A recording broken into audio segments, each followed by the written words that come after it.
Pollination by birds. तर बर्डद्वारा जर pollination होत असेल तर इट इज कॉल्ड ऑर्निथोफिली. आणि ज्या फुलांमध्ये किंवा ज्या प्लांटमध्ये बर्डद्वारा पॉलिनेशन होतं such plants they are called ऑर्निथोफिलस.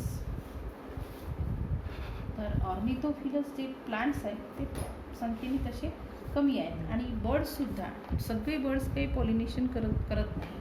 Birds पण ठरलेले आहेत. तर कोणकोणते बर्ड्स पॉलिनेटिंग आहेत किंवा पॉलिनेटेड बर्ड्स जे काही आहेत त्याची नावं लक्षात ठेवा.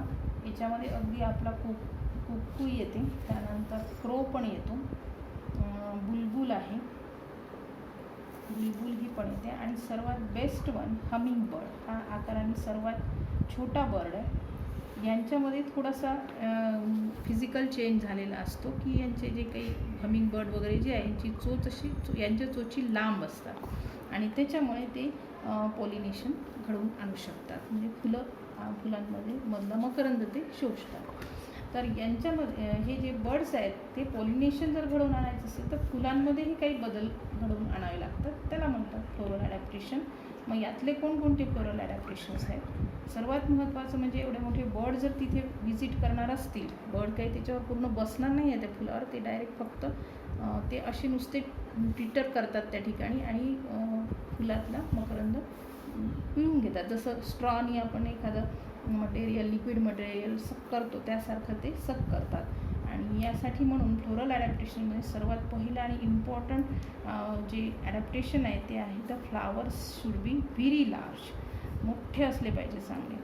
आणि म्हणजेच त्याचा जो आकार आहे फुलाचा, जो काही शेप म्हणू आपण, तो इन्फंडिब्युलम टाईप ऑफ करोला असा असतो. लाऊडस्पीकरचा कर्नल जसा असतो तशासारखी ही फुलं असतात, अशा आकाराची अशी असली पाहिजे जेणेकरून त्याच्यामध्ये त्यांची चोच आतमध्ये गेली पाहिजे. आणि नेक्टार ग्लँड जे आहे ते खूप अगदी डीपली सिच्युएटेड इथे असतात जेणेकरून ते आतमध्येपर्यंत ती चोच जाईल. तर हे flowers should be very large पहिलं, आणि brightly coloured, showy brightly coloured असलं पाहिजे जेणेकरून जे बर्ड्स आहेत ते त्याच्याकडे अट्रॅक्ट होतील. So flower should be showy and brightly coloured. त्यानंतर दुसरं, आता या पक्ष्यांना पुरेल इतका नेक्टार या ठिकाणी तयार व्हायला पाहिजे. त्याच्यामुळे इथे भरपूर प्रमाणामध्ये दे सिक्रीट प्रोफ्यूज, मीन्स भरपूर प्रमाणामध्ये profuse and dilute nectar. Dilute म्हणजे ड्रिंक ऑफर करतात, ते नेक्टारच्या रूपामध्ये ते ड्रिंक ऑफर करतात हे फुलं त्या पक्ष्यांना. आणि त्याच्यामुळे भरपूर प्रमाणामध्ये नेक्टार या ठिकाणी तयार झालं पाहिजे. तिसरं ॲडॅप्टेशन हे राहील की पोलन ग्रेनमध्ये सुद्धा काही चेंज होते. Pollen grains should be sticky and spiny. ते चिकटले पाहिजे, यांच्या चोचीला म्हणा किंवा पंखांना स्टिकी अँड स्पायनी, पक्ष्यांच्या पंखावर किंवा त्या चोचीवर ते चिकटले पाहिजे. त्यासाठी ते स्टिकी आणि स्पायनी असावेत पोलन ग्रेन. त्यानंतर चौथं, त्या फ्लावरला हे फ्रॅग्रन्स असलाच पाहिजे ही गरज नाही आहे. म्हणजे flowers are not provided with, there will not be fragrance, no fragrance. का? त्याचं कारण सुगंधी असली पाहिजे अशी आवश्यकता नाही. त्याचं कारण bird have no sense of smell. त्यांना सुगंध काही कळत नाही पक्ष्यांना, आणि त्याच्यामुळे त्याच्यामध्ये फ्रॅग्रन्स असला पाहिजे याची आवश्यकता नाही. So without fragrance. मग या ठिकाणी जी फुलं आहेत, कोणत्या प्रकारच्या फुलं आहेत, जशी मी ही पक्ष्यांची उदाहरणं दिली आहेत, कोणत्या पक्ष्यांमार्फत होतं पॉलिनेशन, तसे फुलांचे एक्झाम्पल द्यावे लागतील. यात एक्झाम्पल आपलं पळसाचं फूल आहे, त्याचं नाव आहे ब्युटिया मोनोस्पर्मा. ब्युटिया म्हणजे पळस. त्यानंतर काटेसावर म्हणून एक फूल येतं, त्या काटेसावरचं नाव आहे बॉम्बॅक्स.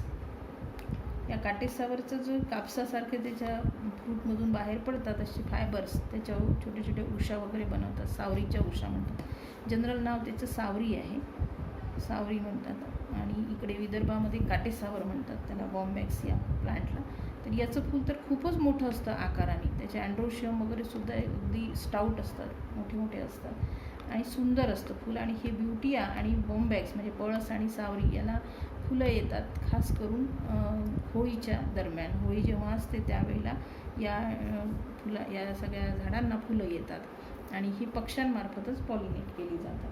त्यानंतर आणखीन एक एक्झाम्पल याच्यात आहे कॅलिस्टेमॉन. कॅलिस्टेमॉनचं जनरल नाव आहे बॉटल ब्रश. बॉटल ब्रशची सुद्धा फुलं सुंदर लालसर आकाराची असतात आणि याचंसुद्धा पॉलिनेशन हे बर्डमार्फतच होतं.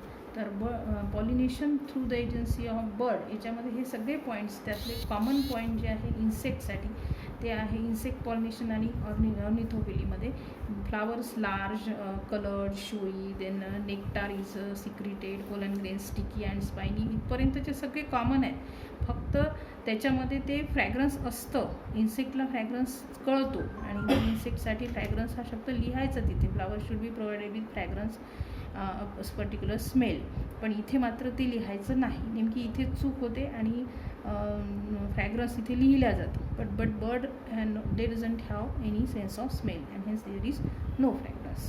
तर एवढे प्रत्येकाचे 4-4 पॉईंट्स तुम्ही लक्षात ठेवायचे.